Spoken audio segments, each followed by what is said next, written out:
ओरै बुंनो आरोखि दिफेन बर'आ दा नोंसोर सुक्ति खालामना लाबोबाय गामि दानख'नायनि दा दरसे गामि दानख'लाबनो आंनि गोथै साजों थांनानै दानख'नांगोन होननाया मा मिनिं दं बेयाव मा अर्थ'ब दं बेयाव काउन्टार होनाय स्टेटमेन्ट होनायनि उनावहाय बिथाङा खर' गरम जानानै आरोबाव गोदानै होफिनबावदों बिथाङा दिनैनि खौरांगिरि मेलनि सोमोन्दै मा फोरमायगोन गिबियावनो आङो जोंनि रिपर्टारफोरखौ बरायग्रोनानै लानाय जाबाय आरो लोगोसे रायजो राजा बयखौबो आङो खुलुमहरनाय जाबाय दा दिनै बे खौरांगिरि मेलनि गेजेरजों जोङो रायजो राजाफोरनो मोनसे मोजां मेसेज जों हरनो होननानै बे प्रेस मिटखौ खालामनाय जादों मेसेजआ जाबाय टेरिटरियेल काउन्सिल 2003 आव जानाखि बिएलटिजों एकर्ड जाबाय बेयाव जोंहा मा पावार दंमोन दा लोगोसे 2020 आव 27 जानुवारि खालि जानाखि पिस एकर्ड जालांबाय बिटिआर नामाव दा बेयाव मा मा गोहो मोनखो आरो मा माने गोहो जा खमायखो दा बिनि सायाव डिबेट खालामनो थाखाय जोंना दिफेन बर'आ मोनसे चेलेन्ज होदों जोंजों दा बे हिसाबै दिफेन बर'नि बे डिबेट खालामनाय चेलेन्ज खालामनायखौ जों प्रथमावनो जों गोसो गोरबोजों आजावबाय आरो बरायबाय जे बे डिबेटखौ थाबैनो खालामनांगौ जोङो रायज्लायनानै थिग खालामबाय जे इउ आर वेलकाम दिफेन बर' दा रायजो राजाफ्रा बेखौ लुबैखादों जोबोरैनो बेखौ रायज्लायनानै रायजो राजानो मिथिहोनांगौ जोंहा मा मोनमारखो मा गोमा जाखो बेफोरखौ दा अदेबानि जोङो बे डिबेटखौ असे मोननो खालामनो होननानै दिफेन बर'आ गावनो बुंदोंमोन खिन्थु बिथाङा गावनो आरोबाव डिबेटखौ खालामा होननानै गावनो फासयनानै थांफिनदों जाहाथे एबारनि डिबेटआवबो जाहाथे बिथाङा जायनाखि जों डेट खालामगोन जोङो डेट थिग खालामगोन जाहाथे इदिनखालि बिथाङा मिस खालामा जाहाथे लसर खालामा जाहाथे फासयनानै थाङा जों दिनै बेखौ दिफेन बर'खौ जोङो बुंनानै दोननाय जाबाय दा बाथ्रानि बेल' जादों बे टकआ जेब्ला जागोन बे डिबेटआ जेब्ला जागोन बे डिबेटआ जाहाथे खोब शान्तिपूर्ण भाबै जायो खोब डिसिप्लिन भाबै जायो आरो खोब मिनिंफुल भाबै जायो जों बेखौ माने हास्थायो आरो बेखौ खालामनो थाखाय जों लुबैदों जे बे अपेन स्टेजाव बे कनफाइन मोनसे रुमाव खालामाबानो अपेन पेन्डेलाव फोथाराव जानांगौ आरो जों बेयाव बुंखादोंमोन जेरै बे बिटिसि सेक्रेटारिनि जायनाखि फोथार लांगोना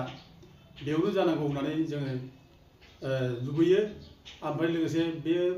डिबेटआव जेसेबां रायजो राजाफोर जायफ्रा गुदुं खोनासंनो गोसो बिसोरबो खोनासंनो मोननांगौ बिसोर फैथों बिसोरो साइलेन्टलि खोनासंगोन ओमफ्राय लोगोसे बे डिबेटआव लाइभ टेलिकास्ट जानांगौ जों बेखौ प्रत्येक मिडियाखौ जों बेखौनो लुबैदों बेखौ थाथों ओमफ्राय बे डिबेटआव जाहाथे खुनु रावनिबो दादागिरि गुन्दागिरि जाहाथे सोलिया खोब डिसिप्लिन जायो जाहाथे बे डिसिप्लिन जानो थाखाय जोङो बेयाव माने सानै बा साथामनि मोनसे जुरि कमिटि थायोब्ला मोजां जों सानदों बे जुरि कमिटियाव खुनु बर'नि आफाद थानो मोननाय नङा बेयाव निउट्रेल मानसि रोंबा दारों निउट्रेल मानसि डिसिप्लिनखौ मेनटेन खालामनो थाखाय जाहाथे जों एंगेज खालामो जों बेखौ लुबैयो जाहाथे खुनु जाहाथे बेयाव माने सोरनिबा जानानै बाथ्रा बुङा गेजेरनि जानानै आरो बेयाव अपेनलि जाहाथे बयबो रायजो राजाफ्रा मोजाङै खोनासंनो मोनो जों बेखौ माने लुबैयो ओमफ्राय लोगोसे जायनाखि डिबेट जागोन बे डिबेट खालामनायनि जायनाखि प्रप'जाल बे प्रप'जालखौ जिहेतु डिबेट होबाय जाब्ला जोङो बेखौ फर्मेलि जोङो बिथांनो गाबोन जोङो रिटेन भाबै जों लिरना हरनोसै जों बेयाव खुनु प्रि कन्डिसन थानायखौ जोंहा आनकन्डिसनेल उइदाउट प्रिजुडिस जों मोनसे लेटार लिरनो हागोन जों दा जेखौ बुंदों बेबायदि हरगोन दा बिटिसिआ जों गोदोनिफ्राय बुंदों आरो बिटिसि जानाय सिगां जोंहा जेबो गैयामोन जोङो लामा सामा जोंहा गैयामोन दालां जों गैयामोन जों लोगो मोनबोनाय मानसि जेब्ला एबसुनि आन्दलन खालामो जोङो बे समाव जों साइकेल लानानै गिदिंबाबो आगोलनाखै इभेन साइकेलखौ जोङो बानबाबो आगोलनाखै दालां मोनसे बारनो जोंहा दैसा मोनसे बारनो दालां गैयामोन ब्रिज गैयामोन जोंहा नावजों बारनांगौमोन लामा मोजां नङामोन लामाफ्राव स्लिप जानानै गोलैबायोमोन दा जेब्ला बिटिसि मोनो दा बे समनिफ्राय जोंहा लामा सामा साबना जादों दा दालां जादों ब्रिज जादों ओमफ्राय मोजां माने स्कुल कलेजनि इनफ्रास्ट्राक्चार जा फैदों दा गोबां बिदिनो दिनै माने जाखिनि डेभेलप जानांगौ ओमफ्राय जेखौ जोङो आन्दलन समाव जेबो मोनाखैमोन बे जाबोदों बर'फ्रा फ्राय बुंनो थाङोब्ला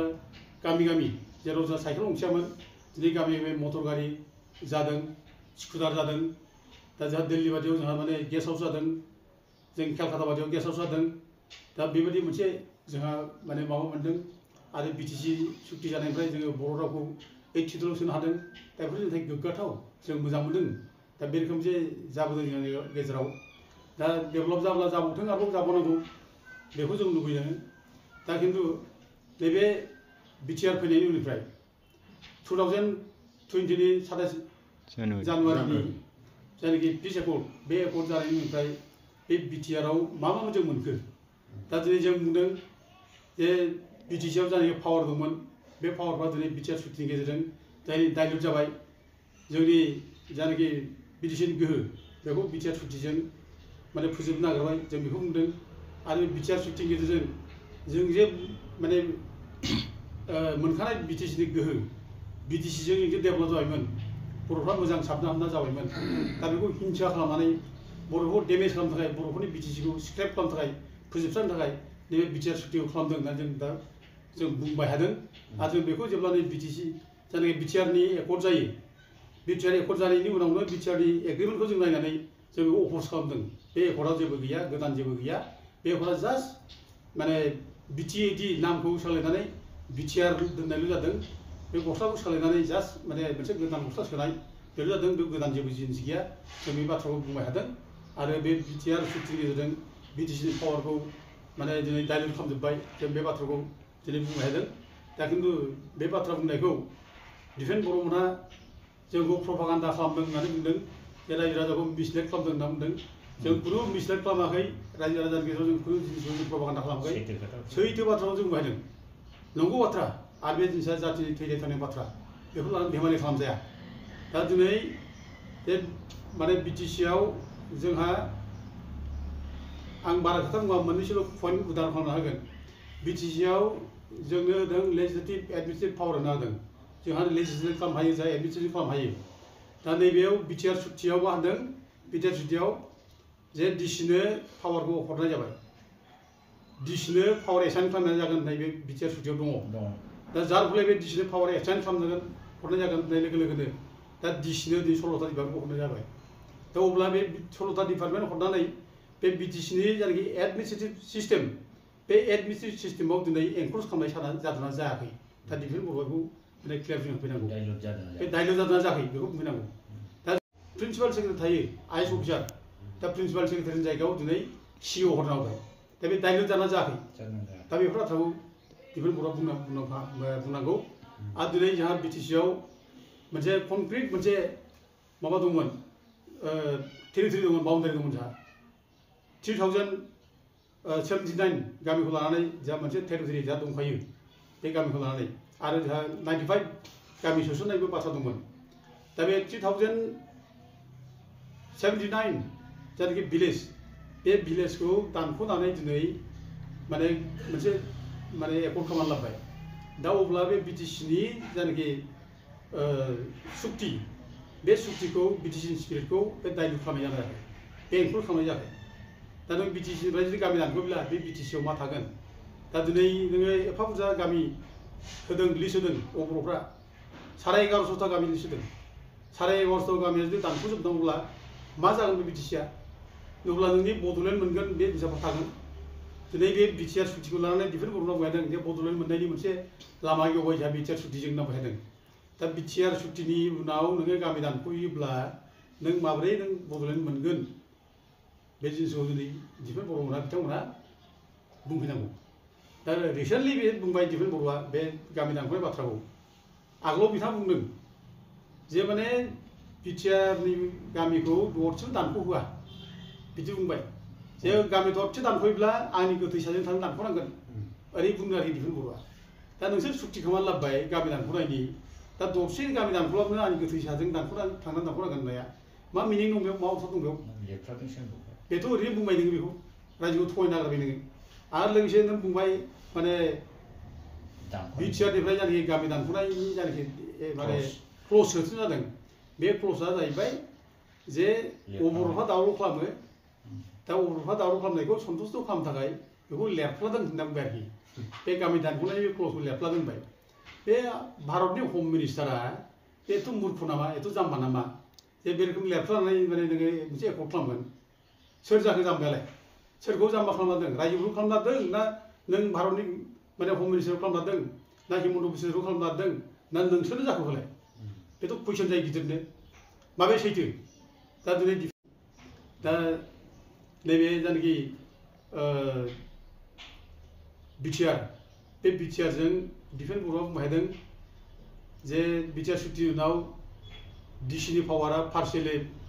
बिटिआरआव फैबाय एसपिनि पावारा पार्सियेलि माने बिटिआरआव फैबाय बेखौ दिफेन्स बर्डआ बुंबायदों आरो बे फाइनान्सियेल पावारखौ बिटिसिआ मोनबाय होनना बिथाङा बुंदों आरोखि दा बिथाङा माबोरै बुंदों जे डिसिनि पावारखौ बोरै बिटिसिआव मोनबोखो बे 16टा डिपार्टमेन्ट हरनानै बेखौनो नों डिसिनो माने गोहो हरनानै नों बेखौनो मोनबाय नामा बिटिसिआव डिसिखौ मोनबाय होननानै बुंनो नागिरदों नामा नोङो एकर्डआव बहा दं लिरनानै दंबाय बे खोथाखौ बे डिफेन्स बर्डआ बुंफैनांगौ जे डिसिनो माने बोरैहाय माने माबाखौ बिटिसिआव पावार मोननाय होखो 6 सिडुलथ' बे गैखाथारा आरो माने जायनाखि बिटिसिनि एकर्डआव रोखा रोखा लिरदों जे माने डिसि एसपि बे माने माबानि बाहेराव बिटिसिनि 6 सिडुलनि बाहेराव ओंखारदों दा नोंसिनि बिटिआर एकर्डआव दा लिरबाय जे बिटिसिनो माने बिटिआरनो डिसिनो माने पावार हरनाय जाबाय खामानि मावनो थाखाय दा नोंसोर बेखौसो लिरना लाबोदों दा अब्ला बे एनक्ल'ज खालामनाय जादोंना जायाखै दा बोरै नों डिसिनि पावारखौ बोरै मोनदों होनना बुंखो दा बेखौ दिनै डिफेन्स बर्डआ दिनै क्लियार होफैनांगौ दा दिनै जोङो जे बिटिसि मोनसे टेरिटरि जा मोनखाबाय जोंहा मोनब्रै डिस्ट्रिक्ट जाबाय 6 सिडुलजों बे मोनब्रै डिस्ट्रिक्ट जानानै जोंहा आलादा सेपारेट मोनसे डिस्ट्रिक्ट जाबाय जों आलादा जोंहा डिसि अफिस फैबाय एसपि अफिस फैबाय जुडिशियेल सिस्टेमबो फैबाय जोंनि एडमिनिस्ट्रेटिभ सेटआप जायनाखि बे जोंनि मोनसे आलादा रायजोनि मोनसे महर मोनखाबाय जोंहा बिटिसिआव दा दिनै नोङो बिटिआर फैनायनि उनाव नै दाख्लै रिसेन्ट जेब्लानाखि डेलिमिटेसन जायो बे डेलिमिटेसनाव माने एमएलए समस्तियाव गासै 15टा बानायबाय दा 15टायाव 6टाखौल' रिजार्भ दोनबाय 6टा दोननानै बाखि 9टाखौ जेनेरेल खालामना होबाय अब्ला बिटिसिनि 6 सिडुलनि प्रभिजनआ बहा थांखो 6 सिडुलनि गोहोखौ खमायनाय जायाखै नामा बिदिब्ला दा नोंथांमोनहा बुंदों डिफेन्समोनहा जे आलादा रायजो मोननायनि लामा गेवबाय होनना बुंदों दा नों बे माने 15टा जायगायाव 9टा एमएलए मालायनो हरनानै 6टाल' नों मोननानै आलादा रायजो मोनबावो होननाया माजों मोनगोन नोङो आरो बे गामि दानख्ल'जोबनानै नों आलादा रायजो मोनगोन नोङो आरो नों एमपिआ रिजार्भ जानांगौ कनस्टिटिउसननि प्रभिजन बादिबा मोननैबो एमएलए माने एमपि सेगमेन्टआ जोंहा रिजार्भ जानांगौ क'क्राझार उदालगुरि बा दरं बे रिजार्भ जानांगौ खिन्थु दिनै नोङो एमपिखौबो नों मालायनो हगारना होबाय बे समाव डिफेन्स बर्डआ फंसे खोथा बुङाखै जेबो बुङाखै मानो सिरि थाखो डिफेन्स बर्डआ जातिनि जुदि बिथाङा जुदि आफाद जातीय आफादनि खामानि मावग्राब्ला जातिनि सेन्टिमेन्टनि खामानि मावग्राब्ला दिनै बेखौथ' आवाज होनांगौमोन फंसे आवाज बिथाङा बुङाखसै ओरै सा बुंगासिनो दं माने उपेन्द्र ब्रह्मनि नाम लायै लायै बिथांमोना खामानि मावगासिनो दं दिनै बेफोरखौ नायनानै बिथांमोनहा दिनै बड'फा उपेन्द्रनाथ ब्रह्मनि जायनाखि आइडिय'लजि प्रिन्सिपाल बेखौ दिनै फाननानै जाबाय होनना जों दिनै अपेनलि बुंनो हायो आरो दिनै जों बुंनो लुबैयो रायजो राजायाबो नुखाजोब्बाय डिफेन्स बर्डनि रलखौ नुखाजोब्बाय डिफेन्स बर्डआ दिनै माने एबसुखौ दिनै मोनसे गोथार जातीय आफाद बायदि बाहायाब्लानो बेखौ दिनै पलिटिकेल पार्टिनि दिनै मोनसे एजेन्ट बादि दिनै बिथाङा बाहायगासिनो दं दा दिनै इउपिपिएलनि जायनाखि पार्टि डिफेन्स बर्डआ जायनाखि एबसु दैदेनदों फाराग गैयि बायदि मोनसेयानो एखे दिनै बिथांमोनहा बुंनो नागिरो एबसुखौ दा बुंमोना बेबायदि बुहुमखिना बुंनो नागिरो दा दिनै कार्य खेत्र'खौ जों नुबायना रोखा रोखानो दिनै एबसुआ मा रोखोम रल लागासिनो दं डिफेन्स बर्डआ एबसुखौ मा रोखोम बाहायगासिनो दं जों दिनै नुगासिनो दं दिनै एथ' समस्या जालांबाय बिटिसिआव दिनै सानफ्रामबो मानसि गावथारनाय बुथारनाय जागासिनो दं दिनै गाबु खुगु माने दुखुथिया न'खरा दिनै माने फिसाय थैजानानै लांदां जाबाय रानजि जानांबाय फिसाफ्रा गाबु जाबाय दिनै फंसे खोथा बुङाखै साधारन दंफां दाननाय फिसा बन लाबोनायनि थाखाय दिनै गावथारबाय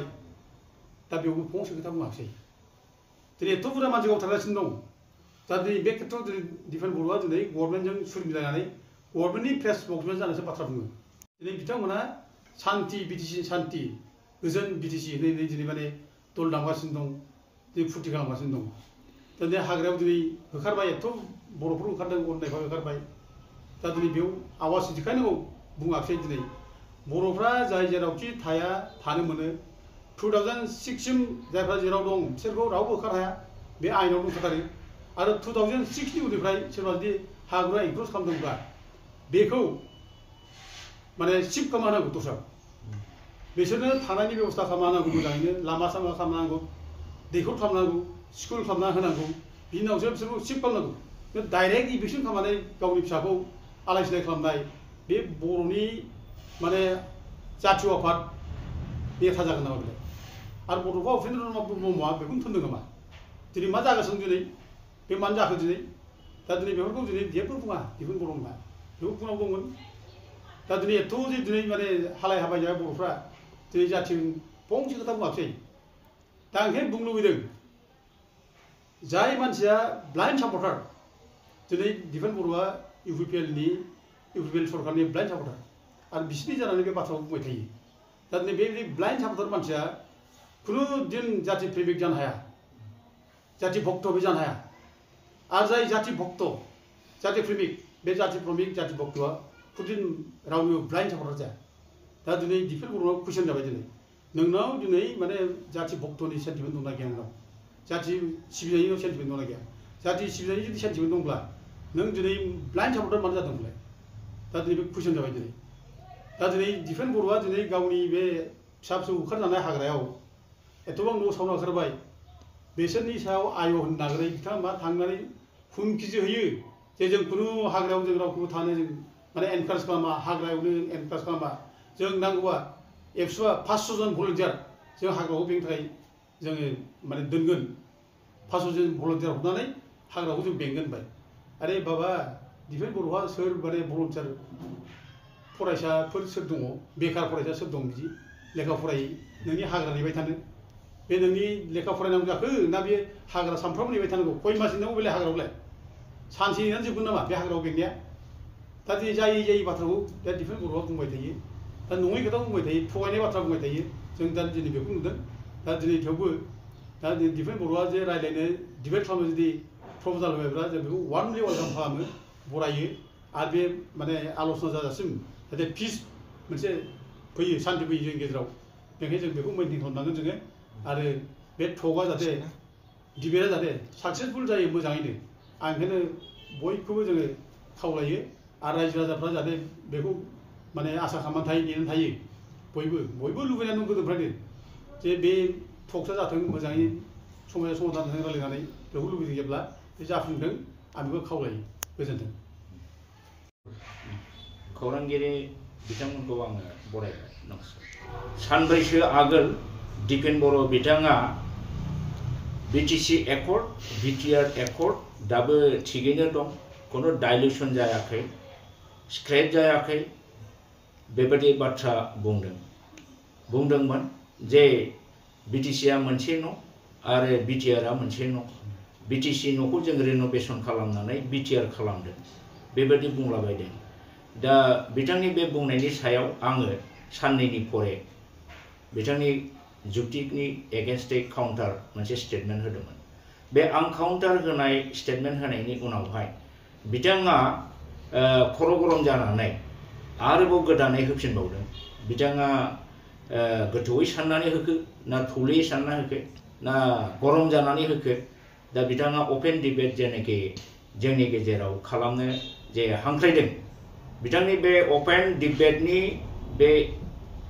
इनभाइटेसनखौ खावलायनायखौ आङो गोसो गुदुङैनो नाजावबाय बरायबाय बिथांखौ जे जातिनि सार्थनि थाखाय जोंनि सोरहा बिटिसिनि सायाव बेसेबां कनसेप्ट बिटिआरनि सायाव बेसेबां कनसेप्ट दं बे जिनिसा स्पष्ट जानांगौ रायजोफोरनो मिथिहोनांगौ दिनै दिपेन बर'आ बिटिसि एकर्डआ बिटिआर एकर्डनि दारै खुनु धरननि डाइल्यूसन जायाखै स्क्रैप जायाखै बुंलाबानो जाया स्क्रैप जायाखै जानो हागौ माने ब्लेक एन्ड व्हाइट किन्तु डाइल्यूसन खालामनानै बे बिटिसिनि जेनाखि जोंनि मोनखानाय पावर एन्ड फांसनफोरखौ डाइल्यूशन खालामनानै आल्टिमेटलि स्क्रेप जानायखौ जों नुदों खारन बिटिसिनि मोनसेबो दफानि बेवहाय दिनै बिटिआर सुक्ति जाखांनायनि उनाव कारजकरि जायाखै दा बेवहाय गोबां खोथा दङ आं दिनै गोलावै बुंला जायखिया बिथांनि बे प्रप'जालखौ आं गनायो वेलकाम होयो आरो दुंब्रुद गोसोयैनो जोङो बे अपेन डिबेटआव बाहागो लागोन नाथाय मोनसेल' खावलायनाय बिथाङा बे अपेन डिबेटनि हांख्रायनाय दायित्वखौ लानांगौ आरो बियो मोनसे अपेन फिल्डआव जानांगौ हायर सेकेन्डारि फिल्डआवनो जा बा नैबे बिटिसिनि सेक्रेटारियेट कमप्लेक्सनि जे लांदां फोथार बाहायनो जा बेवहाय मोननैबो हान्जा थागोन एबसु हान्जा ओमफ्राय जोंनि हान्जा लोगोसे थार्ड पार्टी हिसाबै दुलाराय रायजो राजा बिथांमोनहाबो खोनासंनो हयथ' लुबैनो हागौ बेनि एरेन्जमेन्टखौ बिथाङा खालामनांगोन आरो लाइभ टेलिकास्ट बा लाइभ जेनाखि टेलिभिजन जे सिस्टेम बे जिनिसखौ खालामनांगोन लाइभ टेलिकास्टनि बेबस्थाखौ आरो बिथाङा जाहाथे फुलि डिसिप्लिन जायो बे डिबेटआ जानानै थाङो बे जिनिसखौ बिथाङा एसुरेन्स होनांगोन जोङो रायलायनानै थिग खालामबाय दिनैनि गेजेरावनो जोङो स्टिकखौ फर्माल जेनाखि लेटार फर एक्सेप्टेन्स अफ डिफेन बर'स इनभाइटेसन बे जिनिसखौ जोङो गाबोननि गेजेराव बिथांनि आखायाव खोख्लैहैनो नाजागोन रिटेन एक्सेप्टेन्स लेटारखौ आरो बिनि उनावनो बिथाङा हागौमानि थाबैनो बे अपेन डिबेटनि एरेन्जमेन्टखौ सम्पूर्ण एरेन्जमेन्ट खालामनायनि दायित्वखौ लानांगौ दा बिथाङा बर' समाजनि मोनसे दायित्वपूर्ण बिबानाव थानानै दुलाराय बर' फरायसा आफादनि प्रेसिडेन्ट जानानै माने जानला मोनला जुक्ति गैया नलेज गैया भाषा बुंलाबायनाय बिराद दुखु मोनथाव बिथाङा दाखालि गहपुरनि 41टा गामि सोदेरनायखौ लानानै बिराद क्रेडिट लानो लुबैनाय बाथ्रा बुंबाय थायो जेखौ बिटिसिआव हायाखैमोन बेखौ बिटिआर एक्टनि दारै जों हाबायनो आरो बिथाङा एकेबारे इंराजि सोदोब मिथियै बादि बुङो जे 41टा गामिया कन्टिगिउवास होननानै दा बेनिफ्रायनो डिफेन बर'नि नलेजखौ जे मिथियो जे कन्टिगिउवास जादों नामा 41टा गामिया फार्स्टनै दैनिफ्राय